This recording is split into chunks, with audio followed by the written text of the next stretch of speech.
안녕하세요 여러분. 31의 시집을 와 벌써 42를 앞두고 있는 10년차 주부입니다. 제가 꼴랑 10년을 주부로 살고 베테랑인 척을 하기가 뭐하지만요.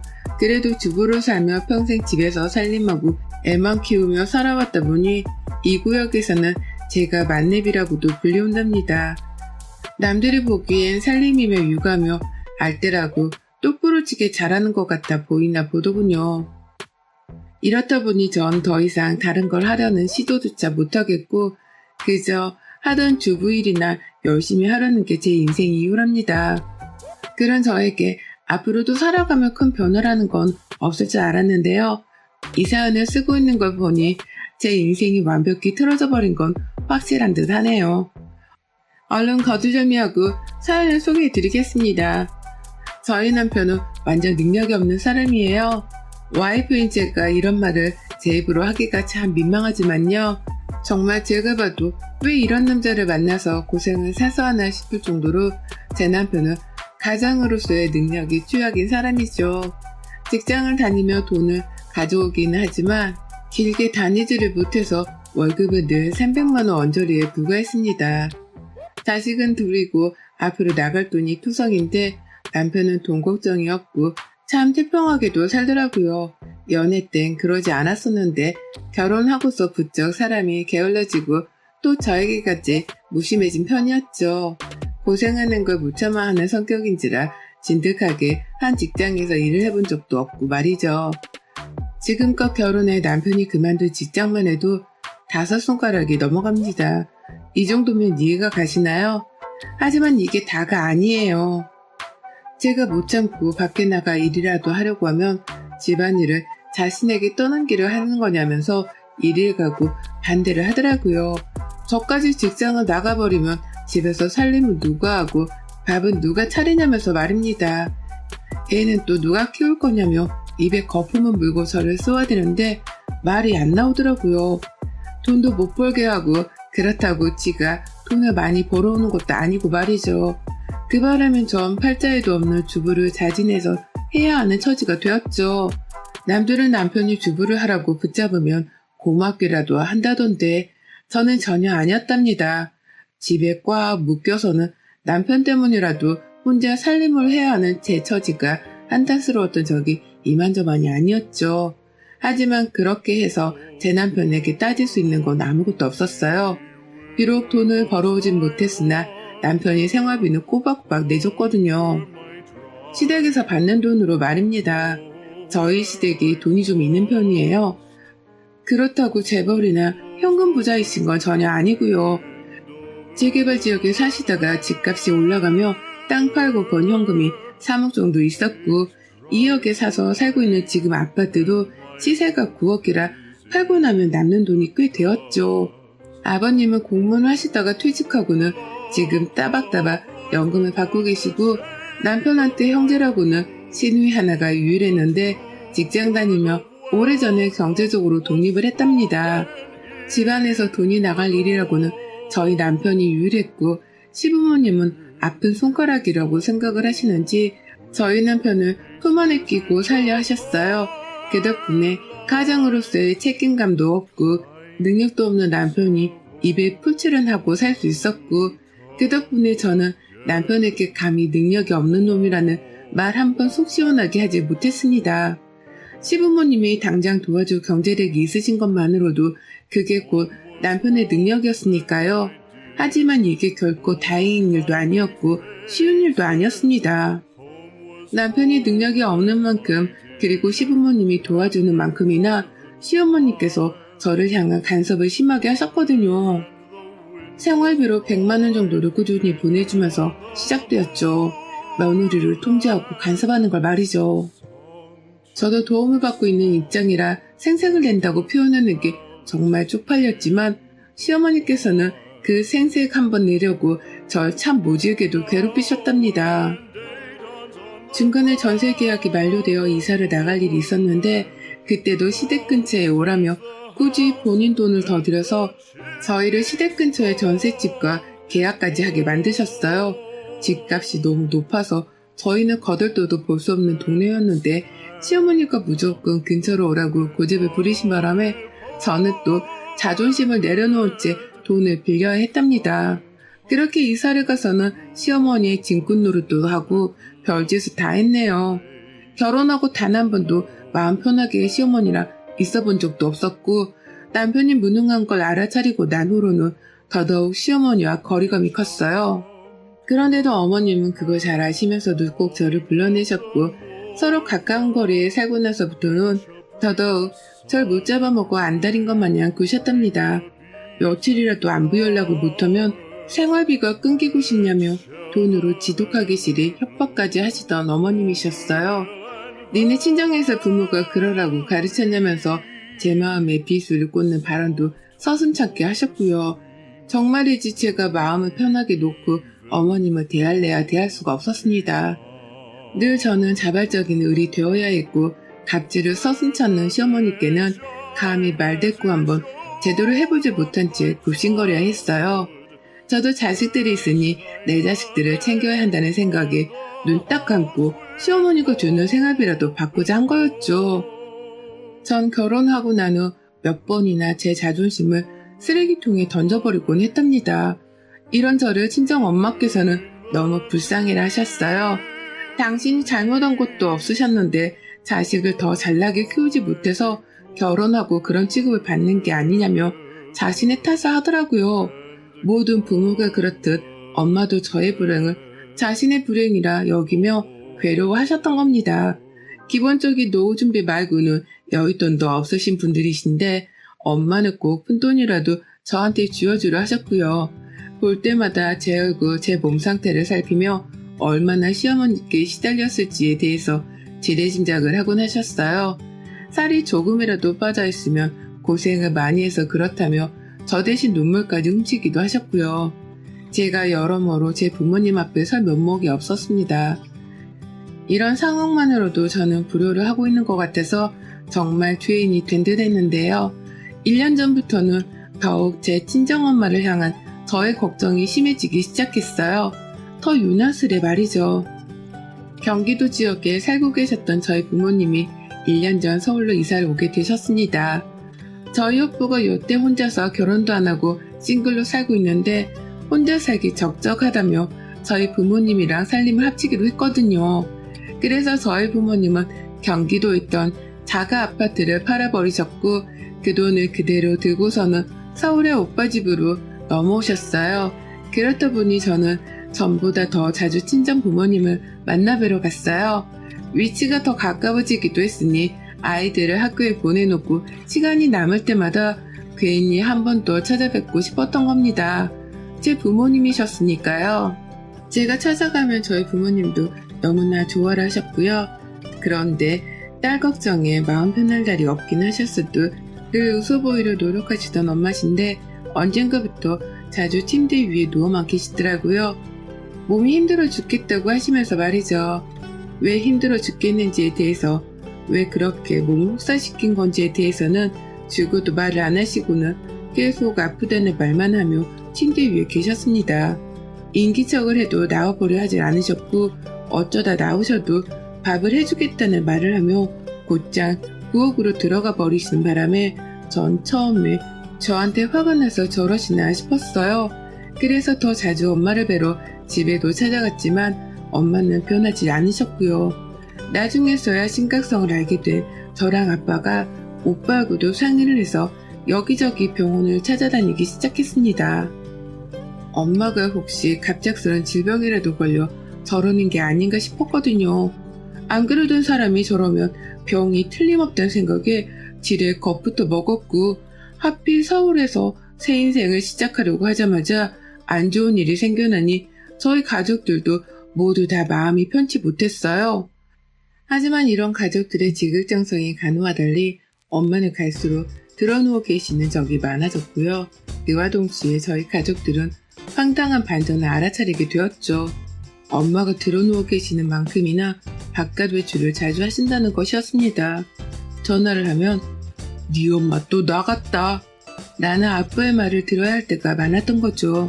아빠도 외출하는 엄마한테 몇 번이고 어디 가냐 물으셨지만 엄마는 그때마다 친구를 만나러 간다는 말을 하며 정확한 대답을 회피하셨다고 하고요. 그러고는 집에 오며 꼭 힘들어 죽을 듯 몸져 누우셨고 아빠는 그 모습을 보며 결국 스스로 판단을 내리셨죠. 엄마가 치매에 걸리셨던 확실한 판단 말입니다. 가장 가까이 있던 아빠가 엄마의 치매를 의심하신 바람에 자식인 저희 남매는 당연히 아빠의 뜻을 따를 수밖에 없었고요. 결국 저희는 엄마를 치매 검사까지 시키려고 병원에 찾아갔어요. 하지만 엄마는 아무런 표정의 변화도 두려움도 없으셨어요.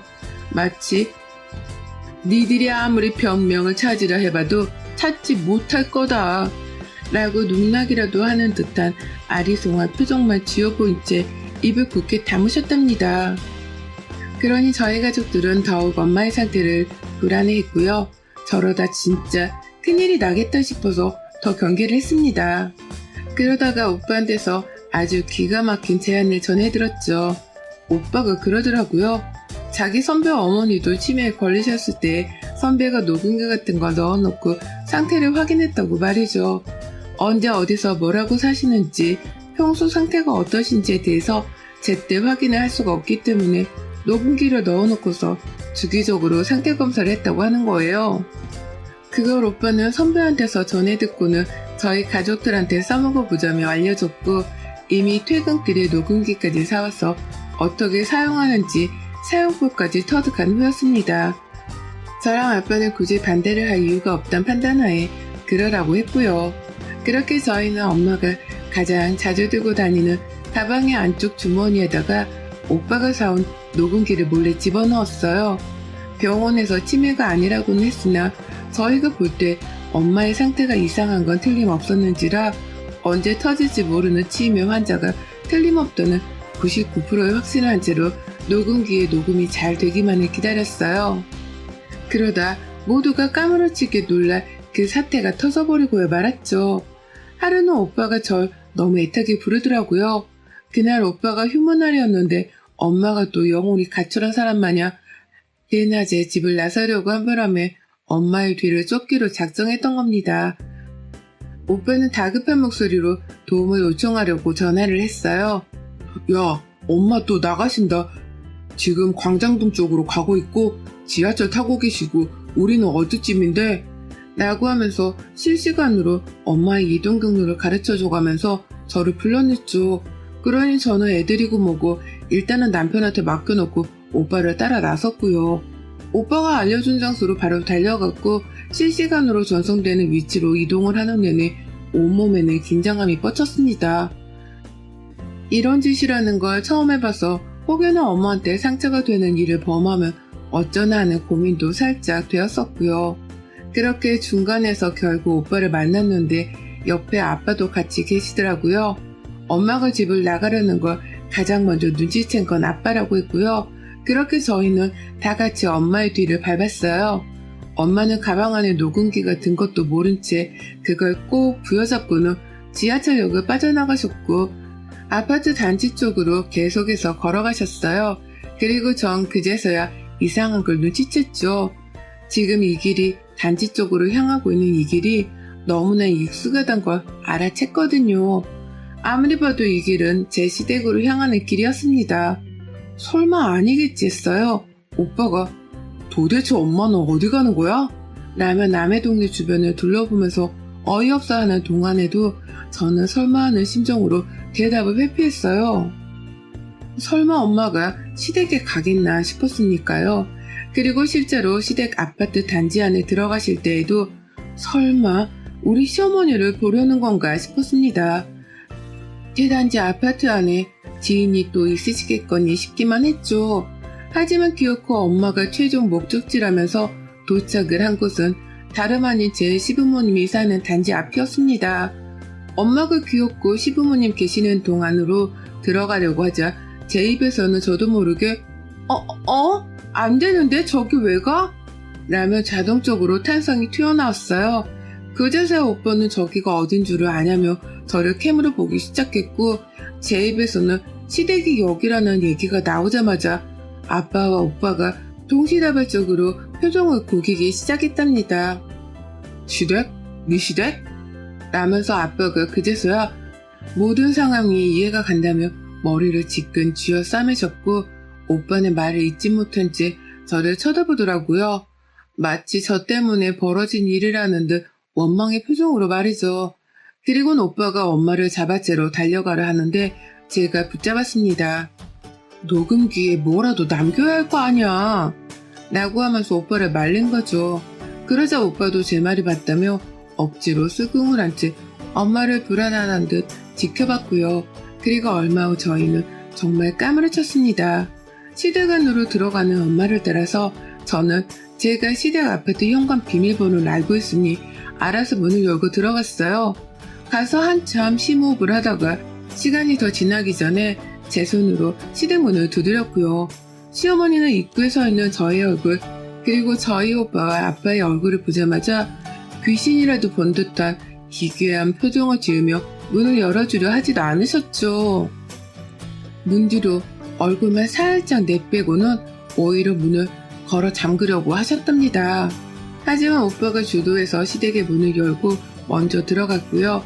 그제서야 시어머니가 아이고 사돈 어서 오세요. 너도 어서 와라.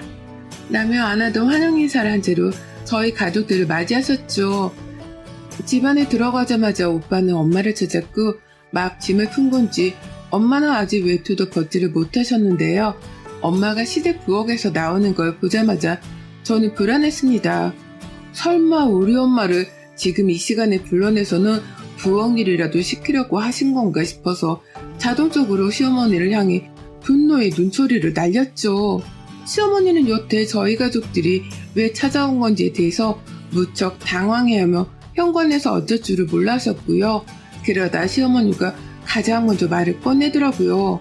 아니 사돈이 근처에 왔다고 해서 우리 이렇게 자주 종종 만나서 커피 한잔하고 그랬는데 사돈 어른도 오고 사돈 총각도 왔으니 다 같이 마시면 되겠네 라고 말이죠. 그동안 엄마랑 사이좋게 커피를 나눠 마셨다는 소리를 먼저 하시길래 속으로 뻔한 거짓말이구나 확신했습니다. 그럴 인성이 못 되는 분이셨기에 그 말을 믿을 수가 없었던 거죠. 저는 더 들을 이유가 없다며 오빠한테 녹음기를 꺼내라는 눈치를 줬어요. 오빠 그거 꺼내 그거 라고 말이죠. 그러자 시어머니는 빠르게 저희 오빠를 향해 시선이 움직이셨고 오빠는 자동적으로 엄마 가방을 찾자마자 그 안에서 녹음기를 꺼냈습니다. 오빠는 이미 표정으로 오만 욕을 다 짓거리고 있었어요. 뭐하나 우리 엄마를 부려먹은 증거가 걸리기라도 하면 당신을 당장에 가만두지 않겠다는 듯이 결의에 찬 표정으로 머리털까지 뻗친 채로 녹음기를 눌렀습니다. 저는 바로 엄마를 부엌에서 완전히 데려나와 소파에 앉혔고요. 시어머니를 한번 홀겨보고는 녹음기를 틀었는데요. 사람 촉이란 게 정말 더럽도록 무섭더라고요. 의심했던 것이 정말 다 들어맞았습니다.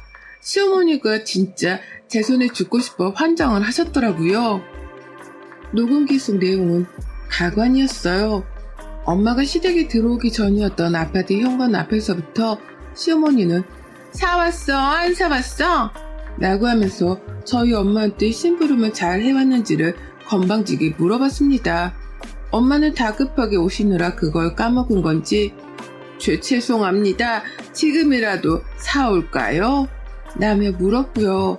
시어머니는 엄마의 대답이 다 끝나기도 전에 말을 잘라먹으시며 화를 내셨어요. 아유 그냥 들어와. 어느 천년에 가서 그걸 또 사와? 그럼 그렇지 정신 못 차리지? 라고 정확히 소리를 치는데 육두문자만 없었을 뿐 말하는 건 거의 욕짓거리와도 다름이 없었습니다. 이제 보니 엄마를 불러낸 걸로도 모자라 장봐와라 심부름까지 시켰나 본데 저는 거기까지만 듣고 나서 입이 대바람 튀어나와서는 어쩔 줄을 몰라 했어요. 와씨 정말 나 진짜 당장 칼부림이라도 할 것 같아 오빠.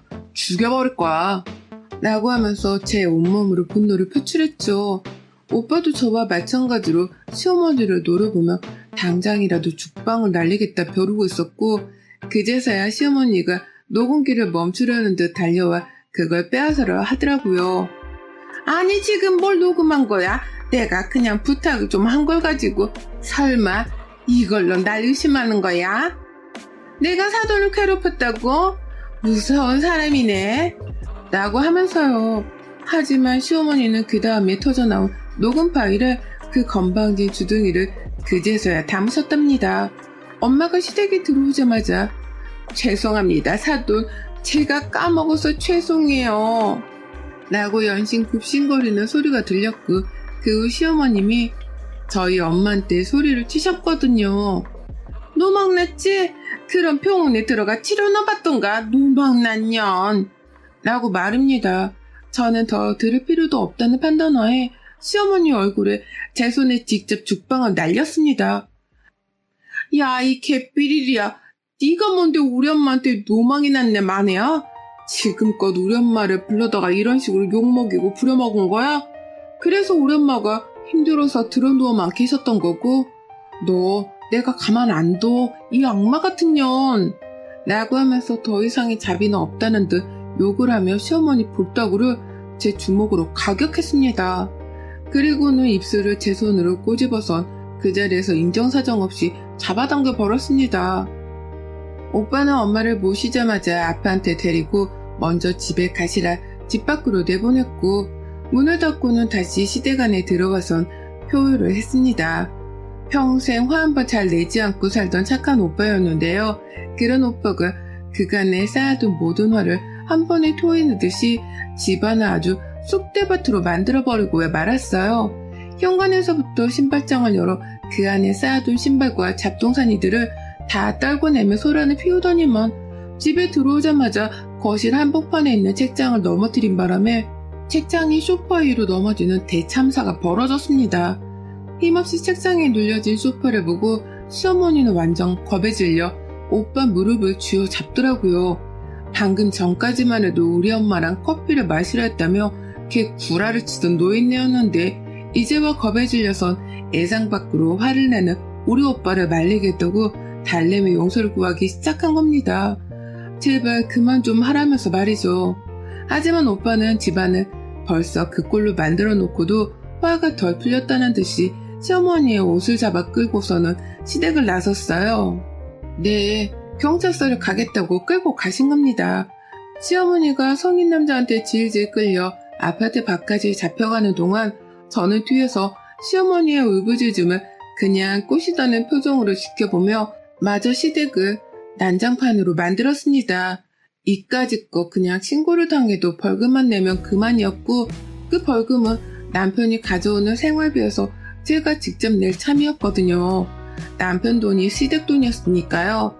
괜히 복수심이 화가 나서는 부엌까지 들어가 시어머니의 냉장고를 박살내버렸습니다.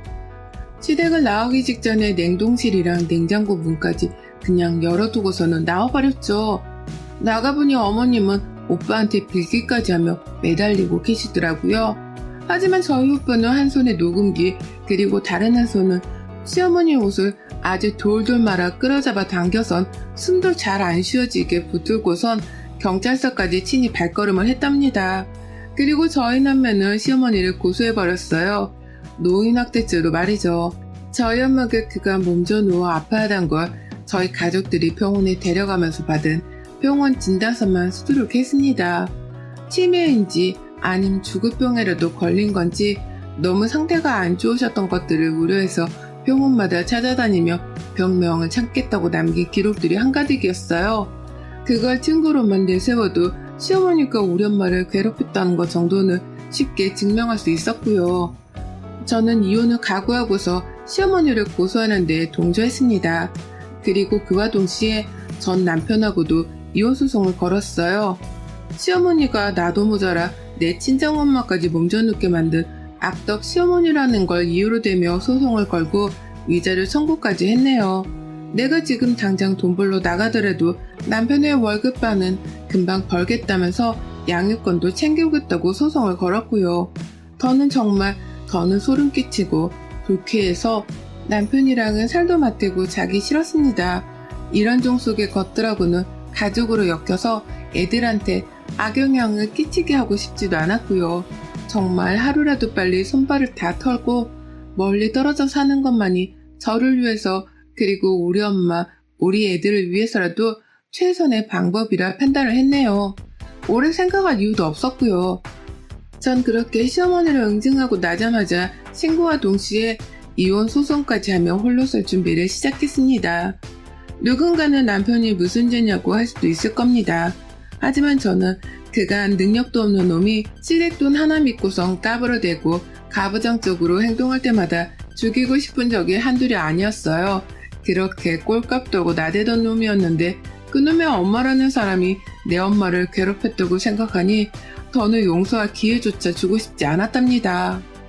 이미 내 오빠 앞에서도 싹싹 비셨고 경찰서에서 다시 저희 엄마를 조우하자마자 또 한 차례 더 싹싹 빌며 오해였던 개소리로 사과를 하셨는데요. 저를 포함한 저희 가족들은 모두 다 시어머니한테 절대 합의 따윈 해주지 않기로 했어요.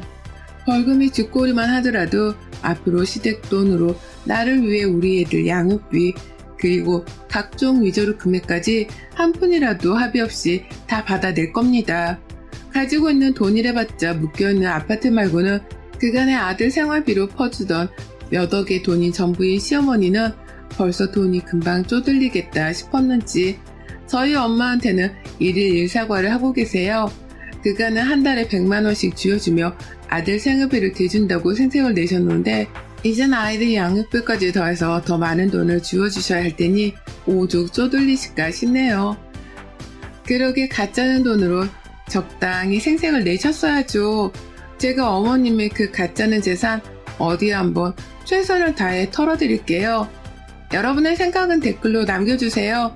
오늘도 시청해주셔서 정말 감사합니다.